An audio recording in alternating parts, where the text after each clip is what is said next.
Yes, alright. Batusumuludde oli ku UD Updates ebikosinzira okuba ng'otuwuliriza. Tutandise ne Amudi Group ey'abayeekera abamanyikiddwako nga Abahutu abali eyo mu Eastern Democratic Republic of Congo ne bitundu ebirala ebyesudde eggwanga. Bano nno bagenda mu maaso n'okubeera nga bagenda mu maaso n'okutraininga ng'era n'ekigendererwa kye kino kye nkuleetedde wammanga.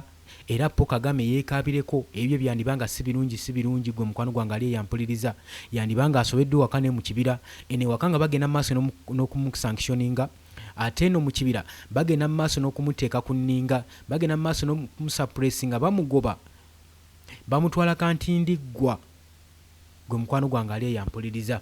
Kakati nno amawulire agalaga agafulumyeyo galaga nti nno Abahutu nga bayita mu mutabani wa Bihalimaana naye nga kennyini ya Bihalimaana kimaze otegereka nti nno Bihalimaana family bazze ne dangerous agenda bazze ne kibayita dangerous agenda yeetya ye lwaki Bihalimaana Habyarimana akomyewo. Jjukira ono yali mutabani w'omukulembeze w'eggwanga erya Rwanda eyafa mu 1994 era nga yali amanyikiddwa Bihalimaana ono yali agenda mu maaso n'okuba nga atwala eggwanga erya Rwanda mu maaso wabula ne wabayikawo akabinja aka musajja mukulu Paul Kagame akagambibwa era akalumirizibwa nti ke kagenda mu maaso n'okuba nga kenyigira mbulumbaganyi ne mu ttemu eryagenda mu maaso nelikolebwa ku mukulembeze w'eggwanga erya Rwanda saako n'owa Burundi saako ne ba prime ministers abaali batambulira mu private jet ey'omukulembeze. Oli ku UG Updates TV kosinzo bango otuwuliriza gwe natana twengako kiriya wansi wala ekigambo subscribe kikoneko obeere nga otweyungako. Abali mu diaspora mbatumiddeko nnyo mukola kyamaanyi okubanga mutuwuliriza nammwe abajja mu comment section mbatumiddeko nnyo abalikinga abasharinga mukola ddala ekintu ekyamaanyi nnyo anti nga bwe nabagamba nti guno omukutu gwammwe mugubeezezaawo mugukulakulanyiza so oli waddembe okujja mu comment section n'oteekayo advertisement yo n'oteekayo advertisement n'osobola okuba ng'olanga ekyamaguzi kyo nawe n'osobola okuba ng'okyusa obulamu gwo mukwano gwange ali eyo ampuliriza. Tusimbudde kiki ekitegeeza okuba nga bagamba nti Abahutu nga basinzira mu famire ya Bihalimaana oyo mukulembeze Bihalimaana eyasasinatingibwa mu 1994 mu Rwanda genocide era nga kigambibwa nga wenkugambye nti akagurupu akali kamanyikiddwa akabayeekera era nga kakulibwa musajja mukulu Paul Kagame ke kagenda maaso n'okubanga kali emabega w'ekikolwa eky'obutemu ekyakolebwa ku mukulembeze w'eggwanga erya Rwanda saako n'owa Burundi. Kakati nga omanyi ebyafaayo historical backgrounds ebyafaayo bye byayitaabyo bisobola okujja nga bikulondola mu future yo.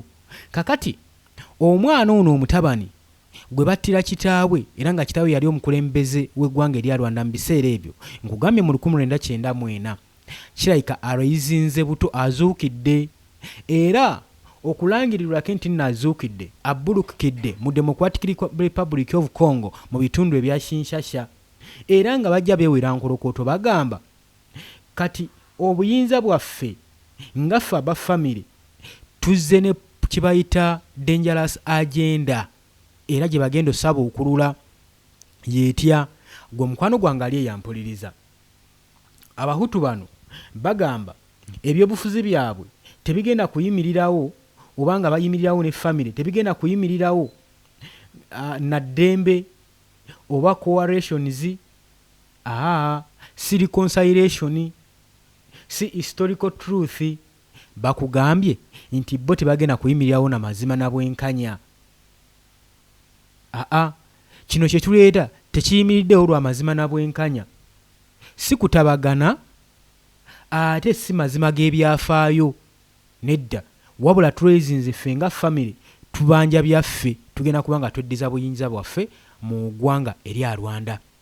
Wenjogerera Paul Kagame gamubugumye jjukira nagambye ayina ebizibu ewaka saako ne mu kibira eno gyagenda mu maaso n'okubaakinga abayeekera ba M23 y'ensonga lwaki abadde ateekamu nnyo amaanyi gagende mu maaso n'okuba nga gamuyambako okudifendinga abayeekera Armed Group ak'Abahutu abagenda mu maaso n'okutrainingira mu Democratic Republic of Congo nga ye waagamba kye tutamanyi nti oba kituufu.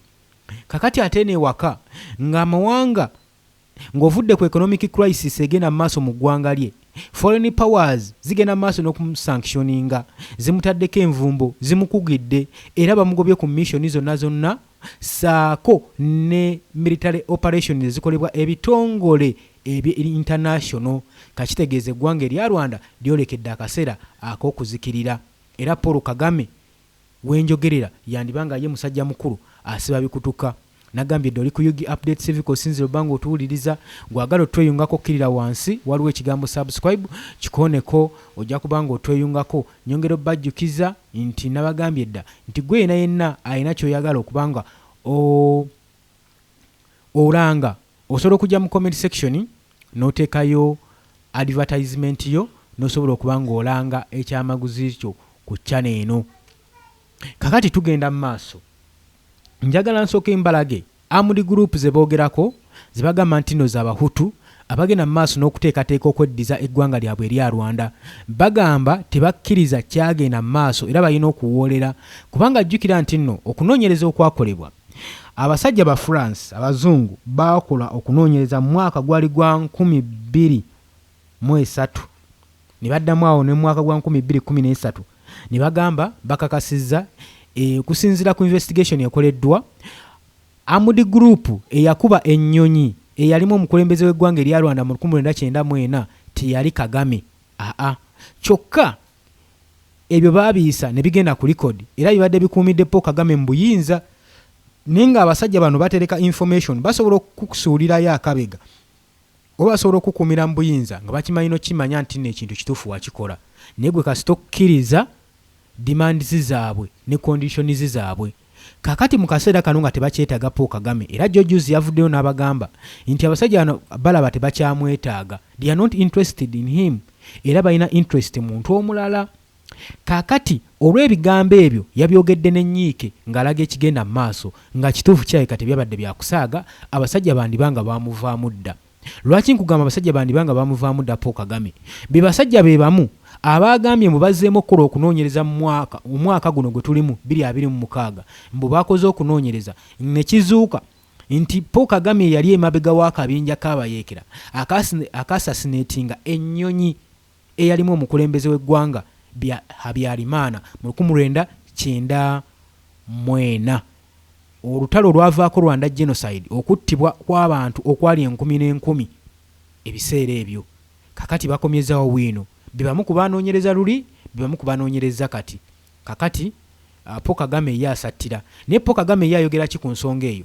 ye agamba awulira Armed Group Byarimana mutabani wa Byarimana akomyewo ali mu Kinshasa akwasaganye ne Stekedi naye kakibe ki yensonga lwaki abasajja bano bantaddeko akazito banteekako sanctions baagala nkole withdraw ya troops zange okuva ku near borders eziri mu Democratic Republic of Congo agamba nedda tagenda kikola tagenda kujjayo security measures ze n'agamba bw'aba ayogera ku security measures ayogera ebyokulwanyisa amagye na buli kimu ekyetaagisa omuwa protection tagenda kubanga akijja mu Democratic Republic of Congo kubanga Byarimana wuyo azuukidde ate ekirala Abahutu bagenda maaso n'okutrainingira mu bibira bya DRC era n'asuubiza bannansi be n'abagamba temufaayo temweraliikirira Rwanda genocide yaliwo mu 1994 si yakudda kati ne bakola batya tegenda kudda abagamba nti nno tebafaayo ekitiibwa ky'amagye gy'eggwanga erya Rwanda newankubadde bataddeko sanctions sijja sigala kihonalingibwa kubanga bakoze omulimu ogw'amaanyi newankubadde bagobeddwa mu operations ez'enjawulo missions ez'enjawulo bakyali recognizingibwa nga amagye ga Rwanda Defense Force. Oli ku Yugi Update CV gwagala otweyungako kirya wansi waliwo ekigambo subscribe kikooneko obeerenga otwegatako kakati akagurupu akoogerwako akabahutu akagenda mu maaso n'okubanga katrainingira mu Democratic DRC keekano batulazeeko nga bagenda mu maaso nga training bagikola buteddiza butazisa mwoyo era nga n'ekigendwa kyabwe era ng'omuntu aliko ekye kyabanja training agikozesa maanyi kakati bano balaze obuvumu n'amaanyi n'obumalirivu nga bagamba ssaawa yonna balina okuba nga bakomayo ewaka ku butaka basobole okuba nga bezza ensi yaabwe sooka otunulira akatambi n'oluvannyuma tujja kweyongerayo oli ku Yugi Update CV k'osinzira okuba nga otuwuliriza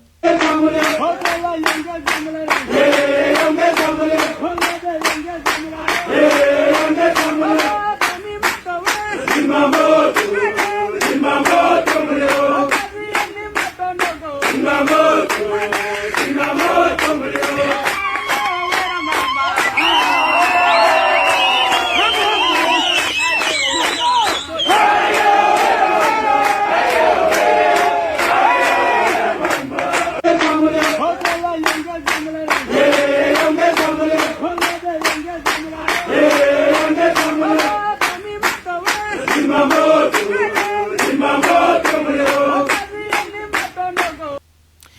yes nkugambye bano bafuddeyo ne balangirira ne bagamba abahutu ku luno omulundi we tujja tetuzze kutabagana nedda tetuzze lwa ddembe tetuzze lwa bwenkanya tetuzze ku byafaayo amazima g'ebyafaayo tugalese era tugasudde muguluka wabula bano balemeddwa okukimanya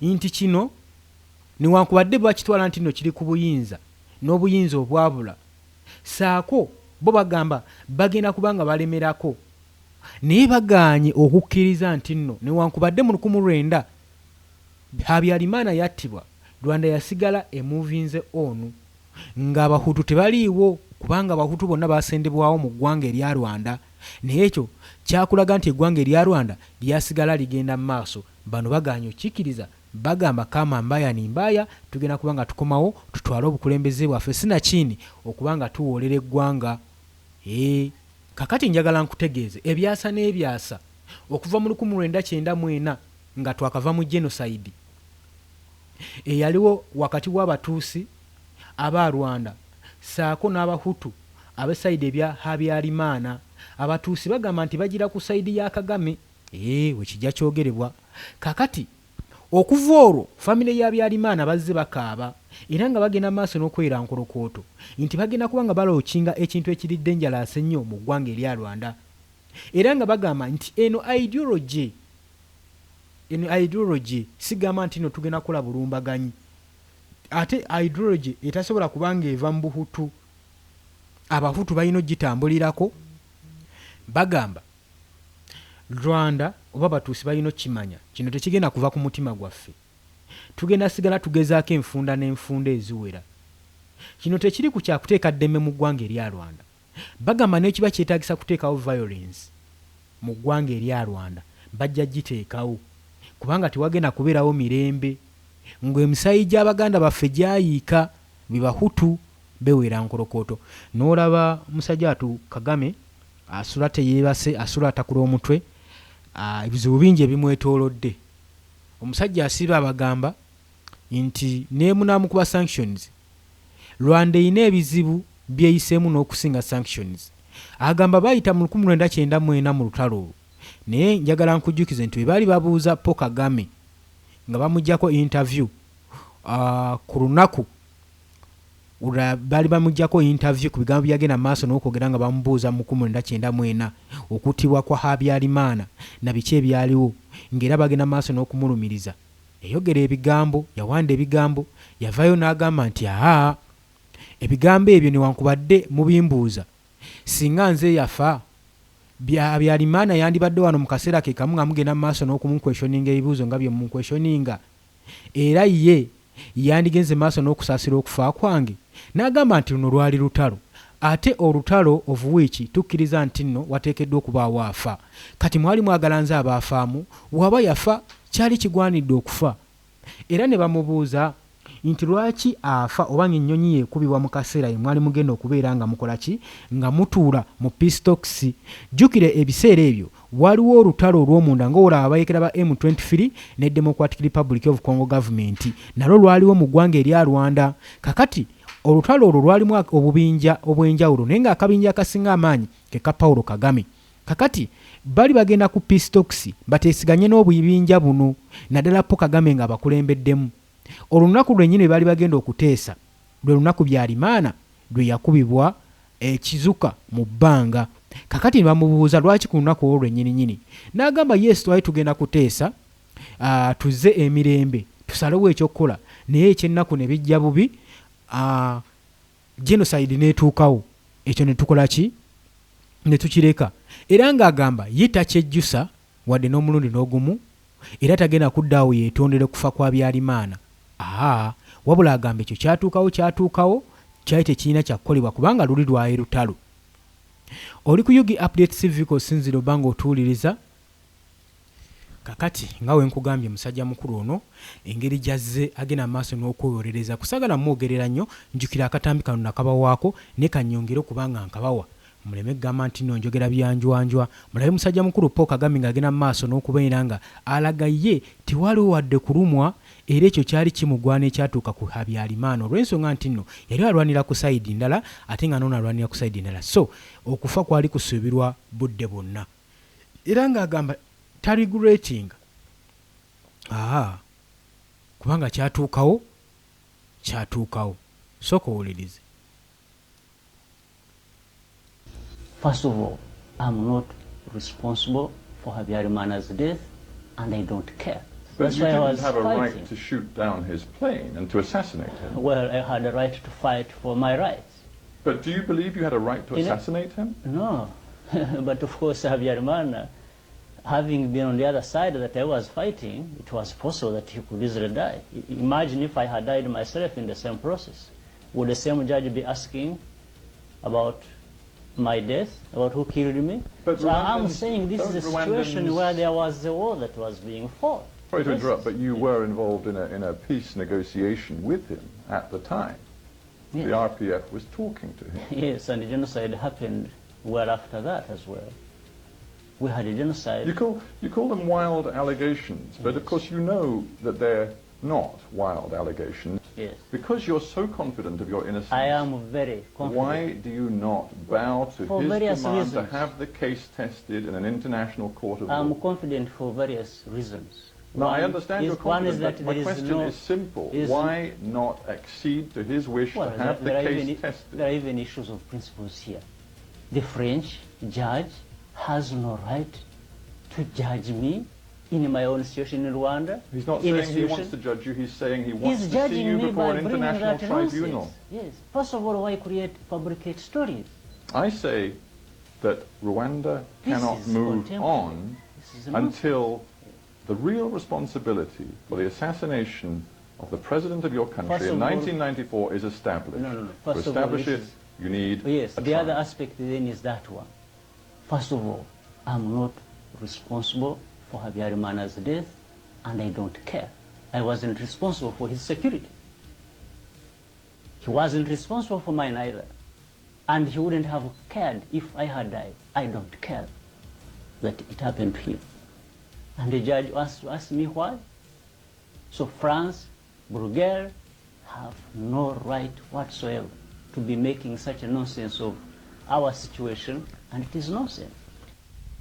Kakati nno akatambinuza mukawulidde bulungi nnyo nga po Kagame agenda maaso n'okubeera nga ayogera ku bigambo ku interview gye bamukozeeko ng'ayogera ku bya Halimani yali omukulembeze w'eggwanga erya Rwanda mu 1994 bwe yafiira. Kakati nno kizuuse nga okusinziira ku historical background, Habyarimana mutabani ono azze tafutambulira nnyo mu saaka eno yakwagala kukomawo kuwoolera era badda innocent nnyo. Newankubadde ebyafaayo bizze biraga okusinziira ku documentation kiraga nti yalinkinga ku Hakazu ono nno nga ye muntu asinga okwegulumiriza mu saaka eno era nga y'omu ku bayinginiya abayinginiyalinga genocide eri abatuusi era zaagenda maaso n'okumwebuuzaako. Kakati ndowooza we wazadde kalumanywera okubanga olutalo lusabwa yonna lwandibanga lusituka mu ggwanga erya Rwanda. Jjukira nti nagamba nga twogedde in fact the fact amazima googerwa. Abanyarwanda ly'eggwanga erirabisiddwako oba buli muntu ly'amanyi erigenda maaso nga libungeeta buli mawanga. Bali mu Tanzania, bali mu Kenya, bali mu Uganda, bali mu Burundi, bali mu DRC. Befudde abatalina nsibuko, abatalina waabwe. Tetumanyi oba ewaabwe watono tewamala naye nga ly'eggwanga erisinga okuba nga limuvinga from one place to another. Kyokka ekyembi amawanga gandi bali tegakirinaako buzibu naye buli ggwanga lye bayingiramu baleka balitataganyiza. We batuukayo baba baagala okuwamba ebyobugagga byonna ebirimu n'okwefuula bannannyinimu, tebakoma bukomi mu ddiiro n'ekisenge baba baagala okkyeddiza. Kati ne kifundikira nga amawanga gabakyaye nnyo era nga gagenda maaso n'okubagobaganya. Era bwe baasalako eggwanga erya Rwanda nga batuusi bagenda maaso n'okulitwala. Benjogerako Abanyarwanda, twogera ku kika ky'Abanyarwanda abatuusi. Era bwe bagenda maaso n'okulwanira mu buyeekera, be bamu bwe bakula ekiminja ky'abayeekera ba M23 abalwanira mu Eastern Democratic Republic of Congo era nga bakiriminga nti ebitundu ebyo byonna byonna Eastern Regions, Northern Kivu byabwe basaanidde okuba nga babyezza bitundutundu byabwe kubanga nabo bannansi b'eggwanga erya DRC we beeyita abatuusi bano. naye nga we nagambye ekigendera ebiseera ebisinga kiba kyakubba bya bugagga oba oli awo napo Kagame ku gatheringa abeeko ekitundu kyawamba ku ggwanga lino erya DRC akyeddize njukira nti n'ekonomi y'e Rwanda eri wansi nnyo kakino kiba kibayambako nnyo n'okubawa omwaganya okubanga bagaziwa n'okugaziya ku byenfuna by'eggwanga erya Rwanda. Ndowooza ekyo nkyaseetinze bulungi nnyo njikunyonyodde bulungi nnyo era okitegedde sikusuubira kukoma mu comment section ng'okimbuuza. Njagala okujjukiza gwagala otweyungako okkirire wansi ekigambo subscribe weekiri kikooneko obeere nga otweyungako gwe buteerevu gwe mukwano gwange ali eyo. Embeera ng'ekyagenda mu maaso nga Paul Kagame akyatakula omutwe ebintu si birungi gwe ali eyampuliriza. Bagamba bino byonna okubikola fogenda mu maaso n'okuba nga twetegekera okulumba Paul Kagame tumugyeko obukulembeze bwaffe ffe nga bafamire y'Abahutu. Naye kitegeere nti ebbanga lyonna wakayita emyaka emeka kuva mu 1994 generation eyo ne legacy yaliwo mu biseera ebyo bandibanga mirembe ogwo abavubuka tebaliiwo era nga bo tebalina interested kuteekawo dynasty eyo kubanga njagedde okukigamba nti bano balemererwa otegeera nti newankubadde Habyarimana yafa eggwanga erya Rwanda tekyaliganyula bakozesa kigambo kyawo tekyaliganya kubanga listopingibwa okubanga ligenda mu maaso tekyabalobera kifunye tekyabalobera kubanga bagenda mu maaso nakulaakulanya ggwanga lyabwe newankubadde Abahutu baali bavuddeyo mu biseera abaali batwala okuddukanya eggwanga neweekitiibwa ekiri era singa abatuusi bavaawo era wajja kujjawo abalala baddukanya eggwanga. Kati ekimu kyekiri ku Mwami Yoweri Kaguta Museveni yalowooza singa avaawo eggwanga lijja kuzikirira wamu naye lijja kgenda naye era tasuubira nti waliyo abantu abalala bayinza okuddukanya eggwanga lino ligenda mu maaso. Ekyo mukiraba mu bukyamu era Omuhutu bwe yavaawo Omutuusi najja era Omutuusi wavaawo automatically eggwanga liba lisobola okugenda mu maaso. Era bagamba Abahutu bannange temutula bubi, this is not ignorance. Eno strategic move gye twagala okukola bo bagiyise strategic move gye bagenda okukola okubanga balumba eggwanga n'erya Rwanda basooke babeere nga balikwakulako obukulembeze bwabwe bakireyiminga nti bwabwe bwatwalibwa Paul Kagame. Naye nga bwe nkugambye nti dynasty eyo omulembe ogwo gwaliko Byalimaana guyinza okuba kati gugenda guzikirira gwaggwawo era kizibu nnyo okulima nti nno Byalimaana wanaddira mu ggwanga erya Rwanda ajja funa ettutumu n'abagoberezi bangi abajja okuba nga bamuyaayaanira okusobola okukomyawo Abahutu ku political table mu ggwanga erya Rwanda. Kijja mubeerera kizibu nnyo kubanga abadde alina okuspreading enjiri mu batuusi abasinga bali mu Rwanda abayinza omwegatako Abahutu abali mu ggwanga erya Rwanda jjukira nti batono nnyo ddala so si kyekintu kyayinza okuddaawo n'agamba nti nno agenda kuba nga akyesigamako. Kakati famire y'Ebyalimaana kyekoze kwe kupresentinga bo bennyini mu Kinshasa nga ba victims abaali ba famire seekinga moral clarity, baagala moral clarity, baagala kutangaazibwa ku byagenda maaso mu genocide era baagala kuteekinga responsibility.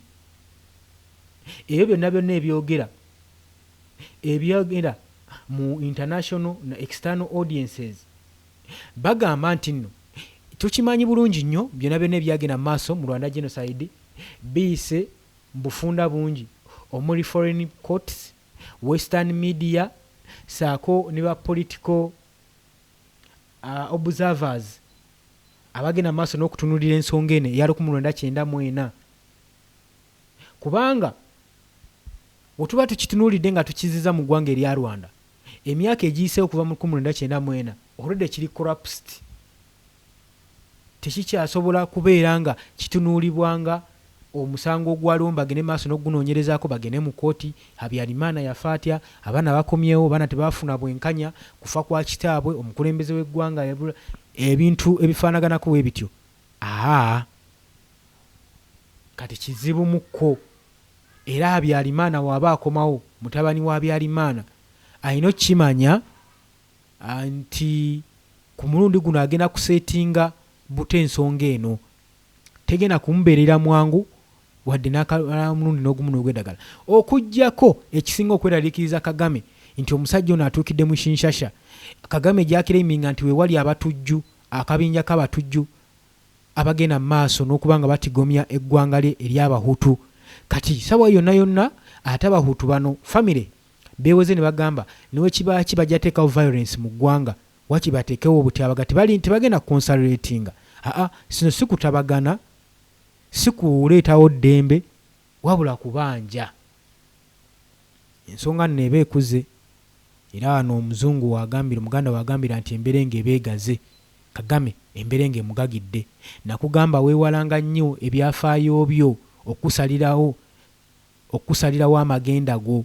Kati ebyafaayo Kagame bye yakola mu biseera biri bitandise omusalirawo amagenda ge. Tebiyinza obutajjirawo naye gye bujja era bitambula ne bikutuukako. So tetukolanga kintu kiri temporary. Tetukolanga kintu kiri permanent over temporary problem. Kyentegeeza, never make a permanent decision over temporary problem. Obukulembeze mu kukyuka tebuliiko ddakiika, tebuliiko ssaawa.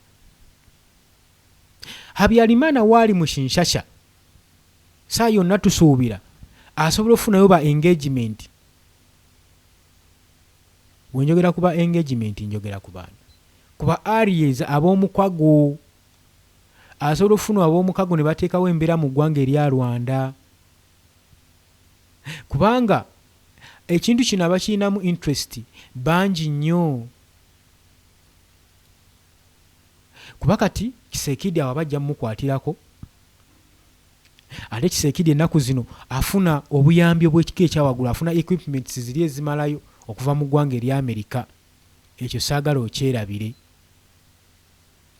Afuna military tactics skills mu basajja bano Abamerika. Eyo yonna yonna nkizo oyinza ozitunuulira ng'ensonga eziddusizza Habyarimana saidi zeeyo. Era nga kitaawe yalina coalitions areas emikago, oyo gwe nkuteredde awo ye Habyarimana yali omukulembeze w'eggwanga erya Rwanda mu 1994 eyafiira mu nnyonyi eyakubibwa akabinja k'abayeekera. Nagambye buli kimu ogenda kubanga okifuna era ng'okyotabulira wano ku Yugi Update TV. Nyongera obbajukiza nti gwe atannatweyungako kkirira wansi waliwo ekigambo subscribe kikooneko obeere ng'otweyungako. Nabagambye guno omukutu mmwe abagukulaakulanyizza.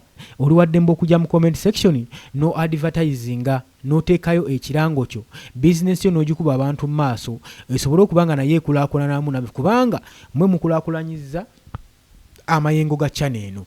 Ekyo tekyegaanika, mmwe mukulaakulanyizza. Kakati nabasuubiza nga bulijjo wentera okubagamba nti abajja mu comment section tugenda mu maaso n'okuyitaayitamu okubasoma, okubatumirako mu ngeri emu oba endala. Ndabe wano oli ku Yugi Update TV. Munansonyiwa abali mu comment section leero network ndowooza ebigaanyi nga bye mbagamba. Twetaaga system empya okusobola okwongeza ku network yaffe.